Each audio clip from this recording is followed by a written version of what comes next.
Salut à toutes et à tous et bienvenue dans ce nouvel épisode du coin du chef Hop. Aujourd'hui on va parler lumière et d'un projecteur qui à mon sens est bien trop peu utilisé sur les tournages de films, j'ai nommé la découpe. Si vous voulez savoir pourquoi vous devriez toujours avoir une découpe avec vous quand vous partez en tournage, eh bien restez avec moi, on commence tout de suite.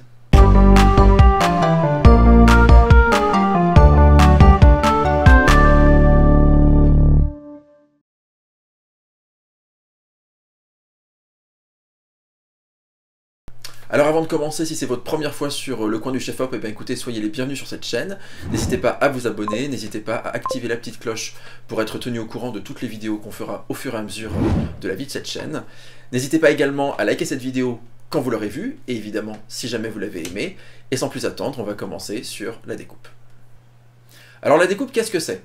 Traditionnellement, la découpe, c'est un projecteur qu'on trouve plutôt dans les théâtres. Mais en réalité, c'est quelque chose qui fonctionne très bien sur les tournages de films.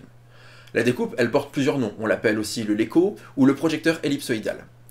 C'est un projecteur qui est composé de trois parties distinctes. La première partie à l'arrière, c'est ce qu'on appelle la boîte à lumière. Vous avez à l'intérieur la source de lumière, que ce soit une ampoule tungstène, HMI ou même de la LED, et cette source de lumière, elle est à l'intérieur d'un bol, d'un réflecteur qu'on appelle le réflecteur ellipsoïdal. À l'opposé de ce réflecteur, de l'autre côté du projecteur, vous avez un tube dans lequel vous avez deux lentilles de plan convexe qui sont face à face et qui vont pouvoir se déplacer pour transformer un petit peu la nature du faisceau.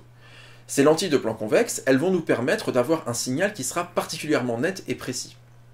Il faut savoir aussi que ces lentilles, elles permettent, en fonction du type de lentille, d'avoir différents angles de projection. Vous avez des projecteurs avec du 19 degrés d'angle, par exemple, donc des faisceaux qui sont plutôt fins, jusqu'à par exemple du 55 degrés, donc des projecteurs qui iront beaucoup plus largement éclairés, tout en ayant toujours cette nature de lumière qui sera extrêmement précise, extrêmement tranchée. On n'aura pas une lumière diffuse, mais une lumière qui sera vraiment très précise. On peut, en déplaçant les lentilles, avoir quelque chose d'un petit peu plus diffus, mais ce n'est pas vraiment l'objet de ce projecteur.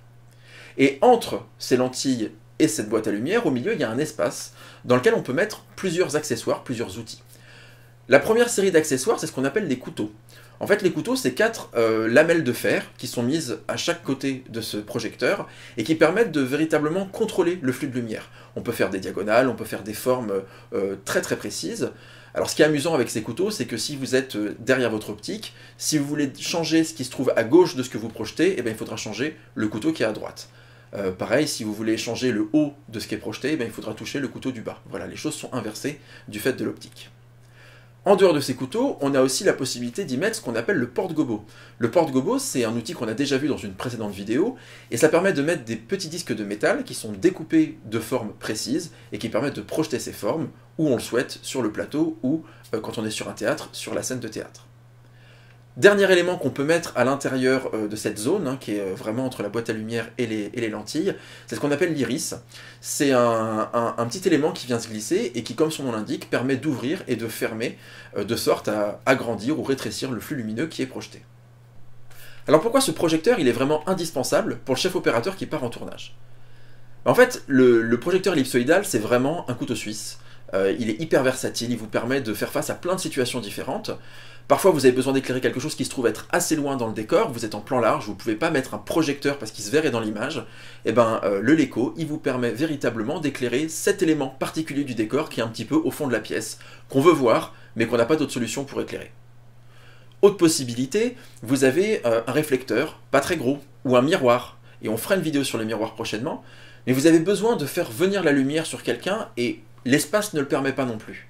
Et bien le Leco, par sa nature et sa capacité à avoir un faisceau de lumière extrêmement précis, extrêmement découpé, et ben vous pouvez projeter ce faisceau de lumière sur le réflecteur ou sur le miroir, et ça dirigera la lumière exactement là où vous le souhaitez. Encore une fois, c'est un vrai avantage.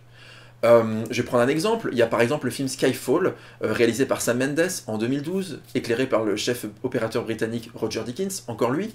Et dans la toute ouverture du film, dans le tout début, avant même le générique, on voit le personnage de James Bond qui est dans un couloir et qui, au moment où il s'arrête, a son regard qui est vraiment dirigé dans la lumière. Et bien ce regard-là, cet éclairage-là, cette façon de faire, c'est typiquement quelque chose qu'on peut faire avec un projecteur ellipsoïdal. Dernière chose qui est très intéressante, surtout si on a éventuellement plusieurs projecteurs de cette nature-là, c'est qu'en fait on peut aussi reproduire un peu des entrées de jour, comme le soleil. Ça peut permettre de donner à votre scène, à votre éclairage global, une teinte un petit peu moins artificielle.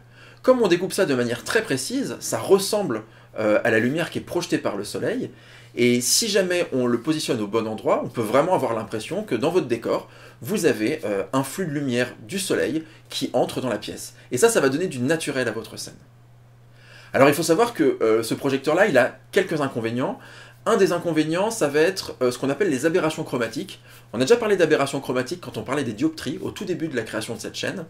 Et en fait, comme il y a 2 lentilles de plan convexe dans cette optique, dans ce projecteur, pardon, et ben en fait on va avoir les extrémités du flux de lumière qui parfois peuvent avoir des petites variations de couleurs. C'est pas gênant, sur un très gros plan ça peut se voir, ça peut dépendre aussi de la nature de la source, mais ça fait partie des rares désavantages que peuvent provoquer ce projecteur. Il y a un dernier élément qui est extrêmement intéressant avec ce projecteur, c'est la possibilité, puisque c'est un projecteur à la base de théâtre, d'y mettre des gélatines. En fait, ce qui est super intéressant avec les découpes, c'est qu'il n'y a pas besoin de venir mettre des pinces à linge pour accrocher une gélatine, que ce soit du CTO ou du CTB, sur votre projecteur. Vous avez en fait un tiroir à gélatine et vous pouvez venir découper votre gélate et la faire glisser directement devant le projecteur. Alors évidemment, on parle de CTO, de CTB, hein, il y a évidemment tous les types de gélatines que vous pouvez mettre, y compris des gélatines qui sont des gélatines neutres, qui vous permettent de diminuer l'intensité de la lumière. En tout cas, l'avantage de ce porte-filtre, c'est qu'il permet facilement de pouvoir changer ces gélatines. Si vous avez même plusieurs porte-filtres, eh ben, vous pouvez faire des associations. En tout cas, c'est un outil, puisqu'il vient du monde du théâtre, qui facilite véritablement ce travail de création de la lumière et de personnalisation du flux de lumière que vous produisez avec ce projecteur. Alors où est-ce qu'on peut trouver ces projecteurs si on veut les utiliser sur nos tournages ? Il y a plusieurs possibilités. Évidemment, la première d'entre elles, c'est vous de rapprocher du loueur qui est le plus proche de chez vous. En fonction de la grandeur de leur stock, ils devraient avoir un ou plusieurs projecteurs de ce type. En général, ils en ont quand même pas mal. C'est vrai que c'est des projecteurs qu'on trouve énormément sur les marchés anglo-saxons, sur les tournages en Angleterre, aux États-Unis, mais il y a aussi des loueurs en France qui évidemment sont équipés de ce genre de projecteurs. Sinon, la plupart des endroits où on trouve ces projecteurs en France, c'est bien évidemment les théâtres, les opéras, etc. Si par contre vous n'avez pas forcément de loueur proche de chez vous, ou vous avez envie d'acquérir des projecteurs, il existe de nombreuses marques de projecteurs de type découpe, ellipsoïde, etc. Moi je vais me concentrer sur 2 marques. La première d'entre elles, c'est un peu l'origine de ces projecteurs, en tout cas le renouveau de ces projecteurs. C'est en 1992, une société qui s'appelle ETC, qui sort un projecteur qui s'appelle le SourceFor. Et le SourceFor, c'est un projecteur ellipsoïdal qui propose des ampoules avec une consommation d'énergie réduite. Les ampoules du SourceFor, qui est d'ailleurs le projecteur que j'ai, elles font 575 watts. Pourtant, en puissance de lumière, elles correspondent à un projecteur de 1000 watts. Donc il y a une économie d'énergie qui est assez intéressante. Après, si vous voulez aller plus loin dans l'économie d'énergie, il existe bien évidemment le projecteur ellipsoïdal LED. Je pense notamment à la marque Aputure qui propose différents projecteurs, les 300X 300D, le 600X, le 600D, et qui ont ces projecteurs la possibilité d'adapter des accessoires devant. Alors ça peut être des diffusions, ça peut être des lentilles de Fresnel, ça peut être tout un tas de choses, mais vous avez aussi un accessoire qui s'appelle je crois le Spotlight, et qui en fait est clairement un élément ellipsoïdal avec 2 lentilles de plan convexe qui peuvent se régler et qui vont permettre de produire un faisceau qui sera découpé, tout comme les autres projecteurs de type découpe qu'on a évoqués dans cette vidéo. Voilà pour cette vidéo sur le projecteur ellipsoïdal, j'espère qu'elle vous aura intéressé, qu'elle vous aura plu, qu'elle vous aura appris des choses. C'est vraiment un projecteur qui est super à utiliser, ça coûte vraiment pas très cher, hein, d'occasion on en trouve à des prix très intéressants. C'est quelque chose qui, en ce qui me concerne, j'emmène toujours avec moi, j'en ai toujours un quand je pars en tournage, parce que ça me sort véritablement de situations parfois très compliquées, donc vraiment, n'hésitez pas à explorer ce type de projecteur, allez voir chez les loueurs, parfois c'est des projecteurs qui peuvent dormir aussi dans des coins, parce que personne ne veut les utiliser, et vous avez des loueurs qui sont ravis de faire sortir des projets que personne ne veut plus utiliser, donc des fois c'est vraiment quelque chose de très intéressant. Rapprochez-vous aussi parfois des théâtres qui peuvent être en train de renouveler leur matériel. Des fois on trouve des vraies pépites et une découpe de théâtre, c'est vraiment un accessoire que vous avez envie d'avoir dans votre kit de lumière.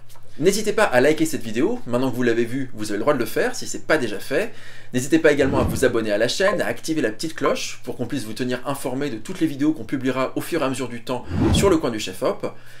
N'hésitez pas à continuer de nous envoyer des commentaires aussi, hein, c'est vraiment un truc qu'on reçoit de plus en plus au fur et à mesure du temps et des semaines, et c'est vraiment chouette de pouvoir échanger avec des personnes qui, quand elles ont vu la vidéo, ont encore des questions, des interrogations, un besoin de précision ou même des suggestions. C'est vraiment quelque chose qui nous fait avancer, donc merci beaucoup. En attendant la prochaine vidéo, je vais vous laisser jouer avec les découpes, avec les Lego, avec le projecteur ellipsoïdal que vous allez trouver dans un vieux théâtre abandonné ou chez un loueur qui ne sait pas quoi en faire. Et d'ici là, je vous souhaite une excellente journée et je vous dis à très bientôt sur le coin du chef-op. Salut!